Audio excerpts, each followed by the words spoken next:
bebeko kumbaro kumpul ade aye. Dino kibe kumbaro kumbebeko kumbaro kumpul ade aye. Dino kibe oke rio oke jambe jambe rio. Dino kibe oke rio oke jambe jambe rio.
perkasa teruse penontonnya kepala perkasa teruse. Kami perkenalkan penyanyi satu persatu. Paling ujung sendiri, paling kiri sendiri, namanya adalah Wiwit Widayati, penyanyi yang sudah tidak perawan lagi. Bojoku dhewe mergo wis tau tak kenek nih. Sebelah kanannya lagi adalah Mbak Maratus Solehah. Ya. Kemudian sebelah kanannya lagi adalah penyanyi dari Bangkok, Endah Laras si Dada Semangka. Menyusul sebelah kanannya lagi adalah Mbak Nyimut Dada Murata. Paling kiri kanan sendiri dari saya ini adalah Mbak Anis Biduri Suara yang masih kinyis-kinyis, masih perawan. Yang lain boleh duduk kecuali Anis Biduri Suara.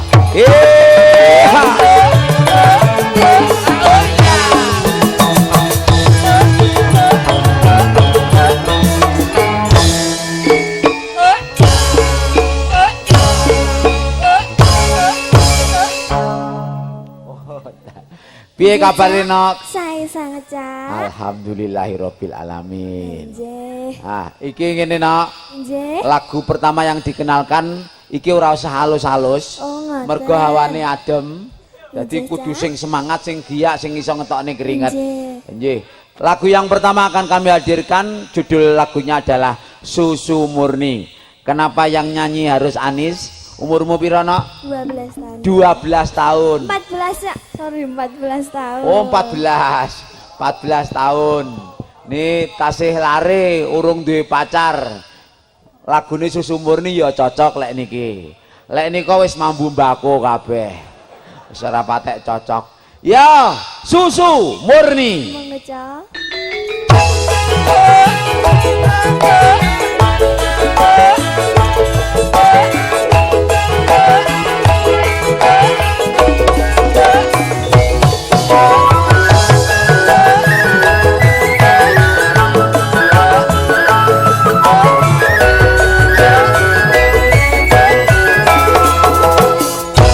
Wujute pancen cilik, isine pancen sethithik, ning nyatane gedhe tenan khasiate.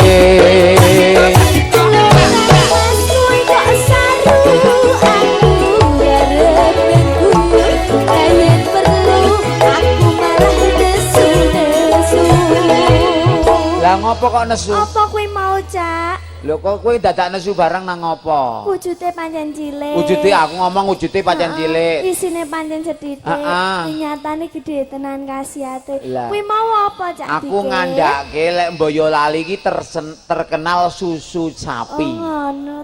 Ora usah tersinggung, aku ora ngandhake susumu ora. Ning susu sapi Boyolali. Susu sapi Boyolali. Ngene lho tegese Nok.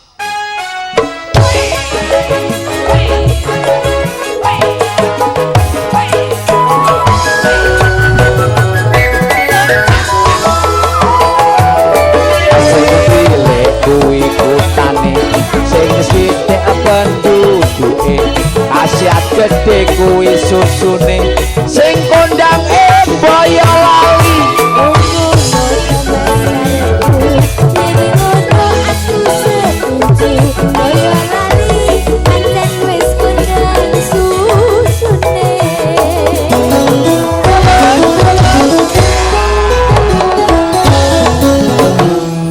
Sapa wis ngrasake mesti takon tunggale, yen wis adoh tak jamin mesti kangene.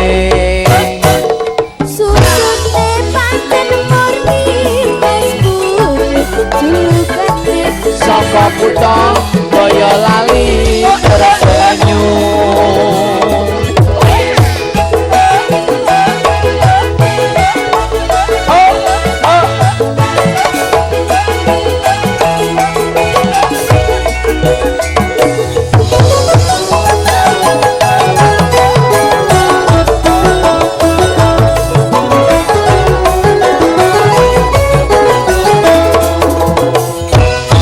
wujute pancen cilik isine pancen setitik ning nyatane gedhe tenan khasiate bukan mas kowe kok saru aku rerebut guyu ayen perlu aku malah nesu-nesu kok nesu meneh lah kuwi mau ki apa tata cak ngena iki piye genah iki ngene no iki aku nyeritake susu Boyolali susu Boyolali bola ora usah tersinggung umpama tersinggung tenanan umpama wujute pancen cilik isine pancen sithik ya iku ya wis lumrah mosok semono isine gedhe ya ora mungkin ngene lho piye cak ngene lho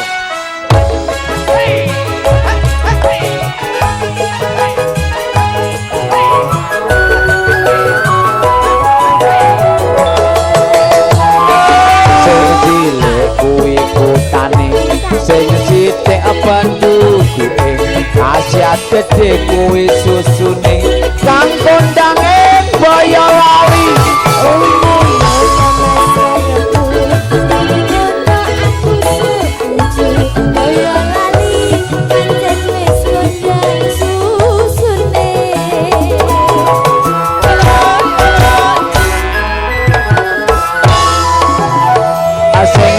apa wis ngrasake mesti takon tunggale yen wis adoh tak jamin mesti kangene susune pancen murni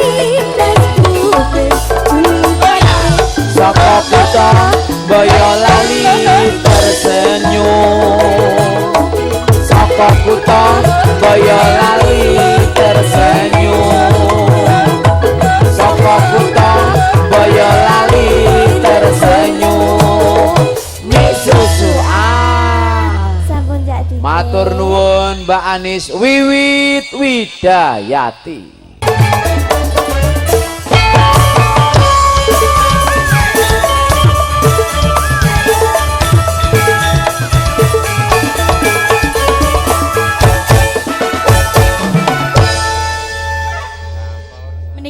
langsung Kang Mas wonten awala surat ije minta lagu tragedi Tali Kotang Selinco dari Karang Taruna Kenteng juga minta lagu tragedi Tali Kotang sudah dari Mas Marsudi ije serat katur Mas Haji Mas Hadi sak rombongan ngaturaken sugeng dalu saking kula nyuwun lagu tragedi Tali Kotang dan Nelongso cekap semanten saking kula temanten kekalih surasa sekalian saking temantene to Mas mantene njaluk lagu loro izin nyuwun apa mau Tali Kotang Tali Kotang karo Nelongso gitu karo Karang Taruna Tali Kotang rumiyin nggih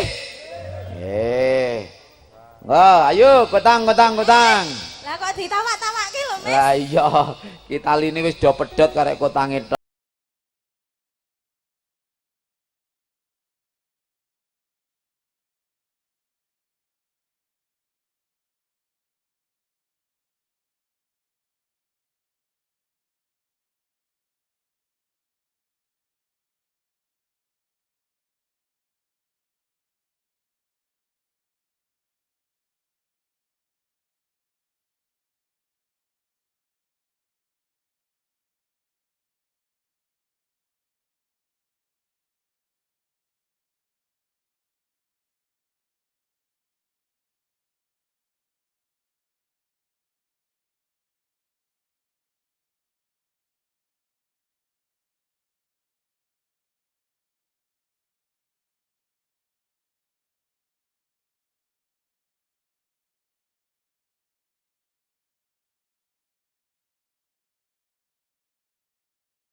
Matur. Tepuk tangannya mana untuk CJDW?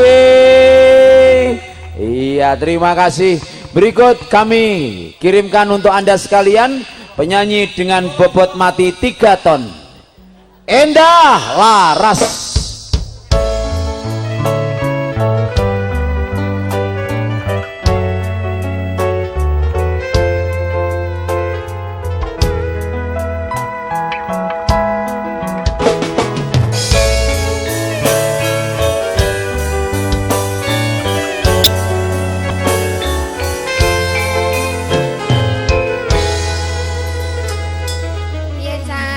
Liyane do kademen kowe dhewe sing ora. Sing ora. Heeh. Lah iya, mergone tandone lemak akeh. Lah iya. Ngerti dhewe. Heeh. Ya lemak, ya tandon liya-liyane barang. Lah iya. Ah rasa ngono jare ngenyek wis mambu mbako, nang ngono ya ngono. Ora. Pyok. Ya kapane lho? Ora apa. Iki mau kowe urung teko, bapak-bapak do nekokke. Mbak Indah kok dereng dumugi mriki nggih sekedap malih. Oh, ngono lah ya. Niki wau tesih ten Merapi aku ngono. Lah iya. Ngenteni mledose gunung. Lah iya. Iki piye? Piye ya terserah gunungmu kapan meledos. Gunungku kuwi urung muntulup-muntulup. Ya. Arep apa? Manut. Lagune napa, Pak? Pak De? Halo. Iki lho malah guyu karo ngematke tok. Jadi, saya akan memperkenalkan lagu saya. Judulnya Ojo Kondo Sopo-sopo. Ya.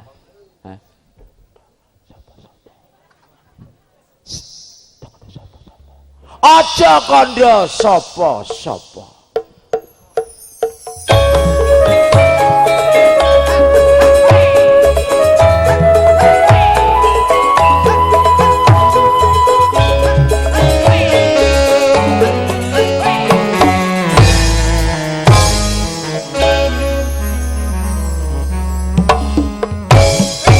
Ojo kondo sopo-sopo,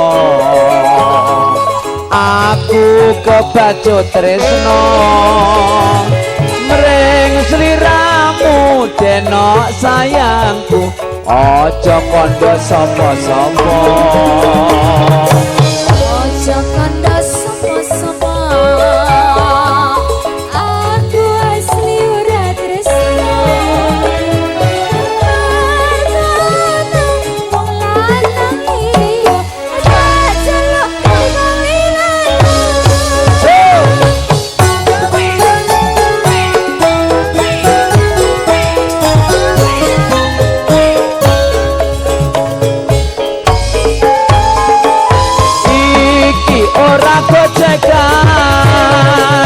nyoto ora lelamisan, tak rewangi kaya wong edan. Aja kandha sapa-sapa,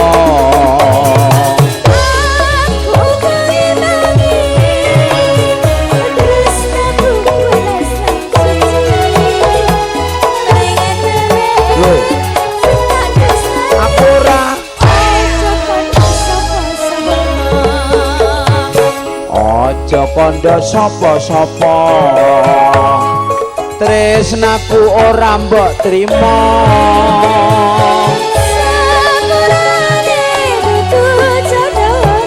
Aja kandha sapa-sapa,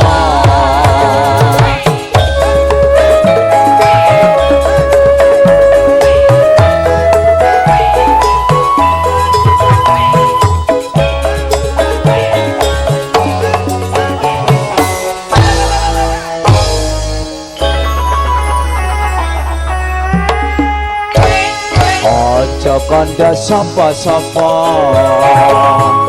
aku kebacut tresno mring sliramu denok sing lemu.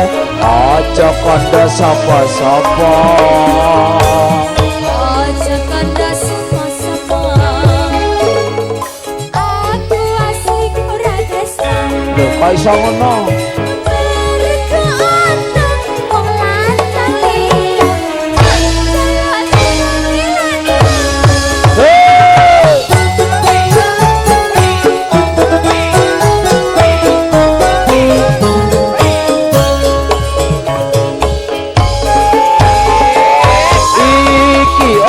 gojekan nyoto ora lelamisan tak rewangi kaya wong edan aja kandha sapa-sapa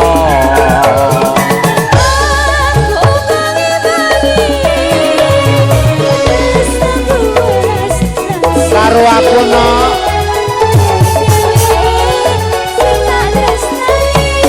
aja kandha sapa-sapa aja kandha sapa-sapa tresnaku ora mbok trima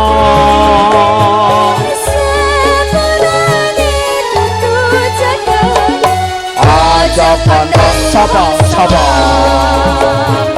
aja kandha sapa-sapa aja kandha sapa-sapa Atur nuwun. tenan iki cintaku ora mbok trima Sakiti. oh ya Wes Bapak Ibu saya membawa oleh-oleh saya sangat bergembira sekali di malam hari ini karena saya ditemani dengan penonton yang segini banyak dan saya akan membagi suka pada malam hari ini bahwa saya bersama Campur Sari CJDW Cak Dikin CS ini kami membuat album yang terbaru Tembang Campur Sari Sepanjang Masa. Saya akan bagikan kepada Bapak Ibu tamu undangan yang berbahagia dan penonton semuanya. Kami sudah siapkan kurang lebih ada 30 kaset untuk kami bagikan kepada Bapak Ibu tamu undangan pada malam hari ini. Tolong kocok-kocok nanti segera dibagikan satu persatu, ampun rebutan, pasti nanti akan kebagian satu persatu. Nggih. Monggo menawi mengki kocok-kocok sampun memberikan, monggo 100.000. Nah, sebagai harga promosi kalau di toko Rp15.000. Wonten sekali ninggal janji Roman Desa Suminah Ojo Kondo Sopo-sopo Pepalang Serambi Mekah Sidorondo Mister Mendem Cinta Tak Terpisahkan Mulih Bengi dan Janji. Yang satu ini Nyimut Dadamu Rata.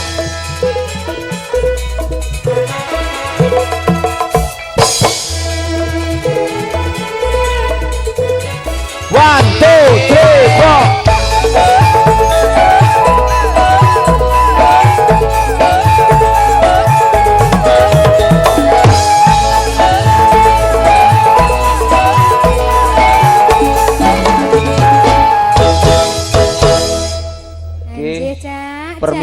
Permintaan yang tidak boleh dipungkiri. Oh ngaten. Saking Mas Suroso. Ngaten. Tolong Cak Dikin nyuwun caping gunung.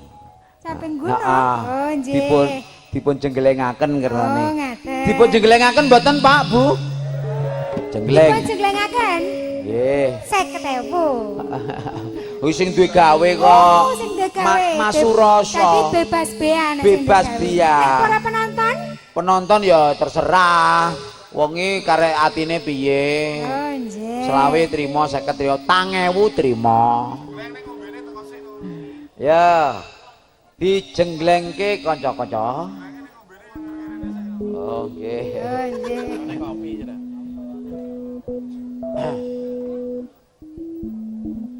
Mas Suroso, permintaan caping gunung kami penuhi. Selamat menikmati barang baru. Wis beres sah wis tergantung sampean arep kapanpun. Kikuk.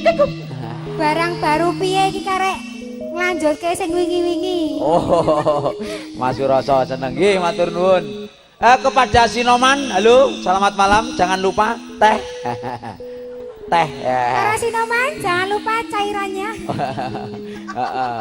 Oh, cairan lho. Loh, lah kuwi rak mimik ki rak benda cair ta? Lah iya. Teh ngono lho cairan. Lho kena tok intelek sithik Oh ngono lho, iya. Cak. Monggo.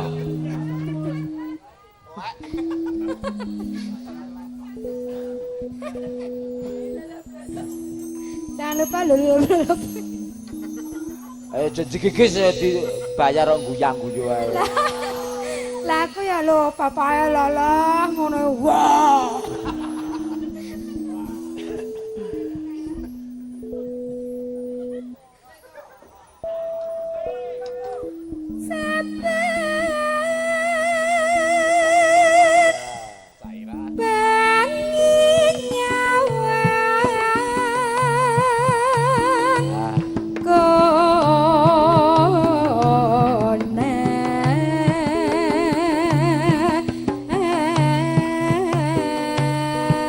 Bos. Timbangane turu sore. Iya. Ayo mirsani campur sari seje dhewe. Campur sari sing apik tenan. Tenan. Pembarane iso diangsur kaping pindho. Oh, iso diangsur. Iso diangsur. Kok iso diangsur piye? Ya, anu tindak ten markas seje dhewe. Heeh. 50.000. Oh iya. Nah, terus rampung pentas digenepi. Oh, ya kuwi padha wae.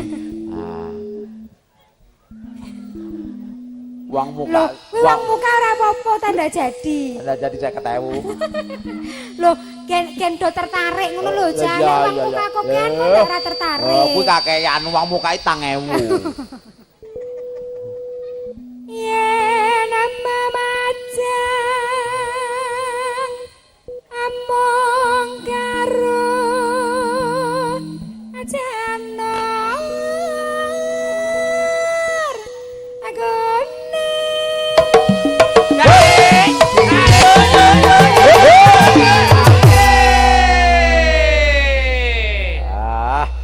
kompak jan bengokane ra umum. Iki urung metu cairan iki. Cairan ngisor wis.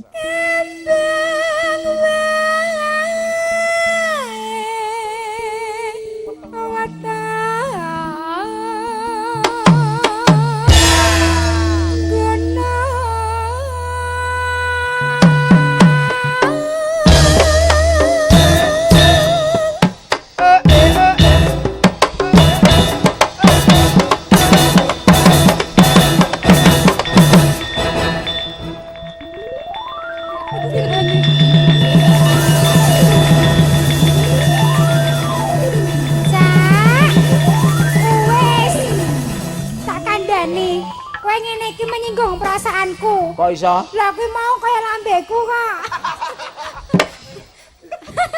Cacahe kok kandhanono. Lah iya. Ning kene iki golek pasaran. Aja dibanter-banterke alon-alon sing nyemek-nyemek. Alon-alon wae, kanca-kanca ditanggap barang kok ya. Kembang wae ya baleni. Kembang wae.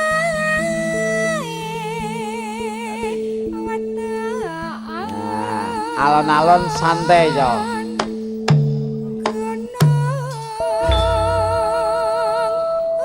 Sip.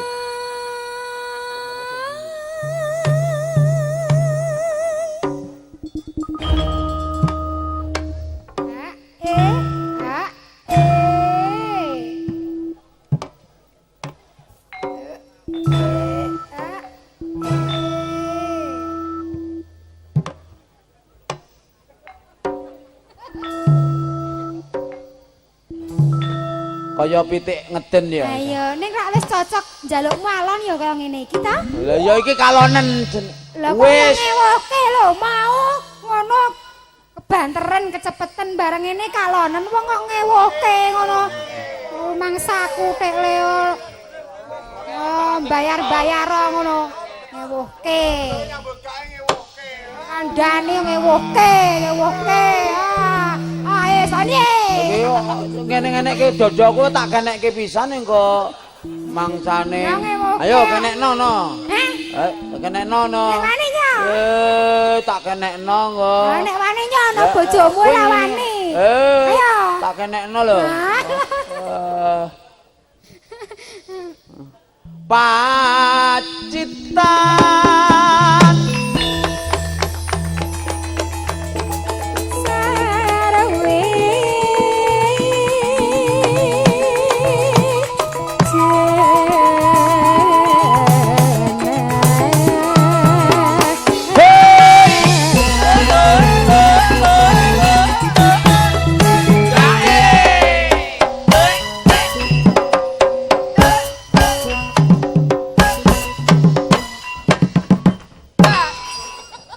Jandra umum kompak tenan. Wis kaya ngene iki. Seje dhewe. Panas ya. Panas.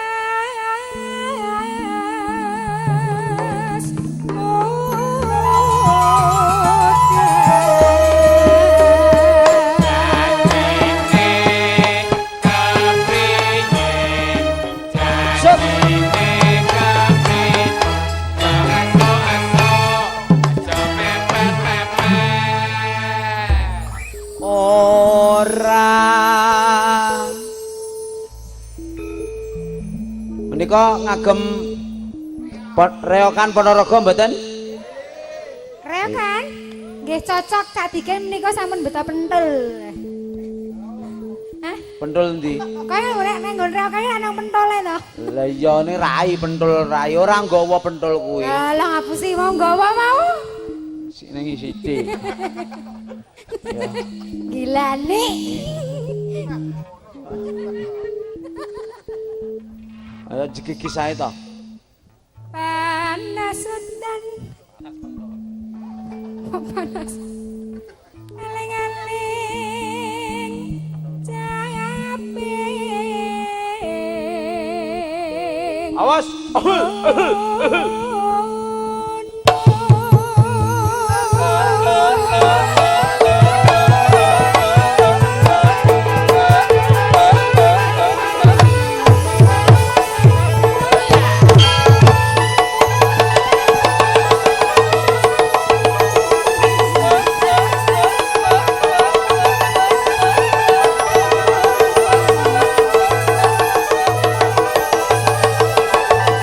Hop.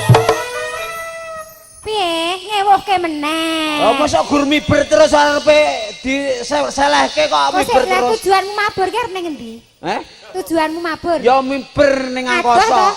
Ya atuh wong perjalanane atuh ya mabur terus. Ora karepku ora ngono. Lah piye? Tak dendang tak dendang dungdelang tok dulang ning ngono. Oh ngono ngomong lho ngomong. Ngomong. Ganti tukang gendang. Kendang elek. Kendang. Ganti. Wes Sapa? kendang ra mampu minggir. Wes ganti Ganti. oleh. Ganti Kendang, apa? kendang. Mas Inung. Ndang, pindah kene pindah sarung anu demung. Ketok dayamu, Mas. Jan ngiringi Cak Diken ki sebar repot kok mau njaluk. Wong ngrawit goblok-goblok ngono. Ya kaya ngono karo kanca kok ya goblok-gobloke lho sampean ki. Lah ya nyatane ra iso kok. Ya coba Mas Inung Panas Mas. udan aling-aling.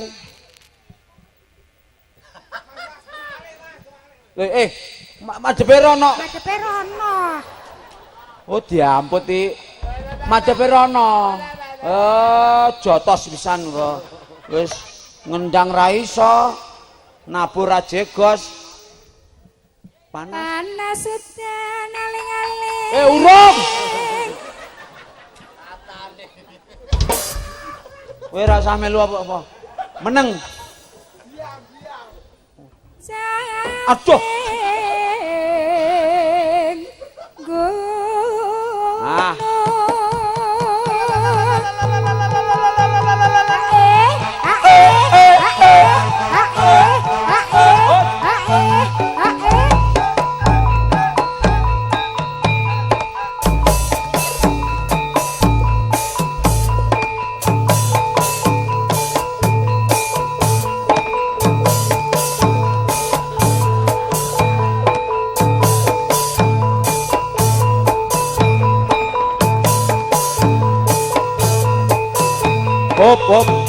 Hop.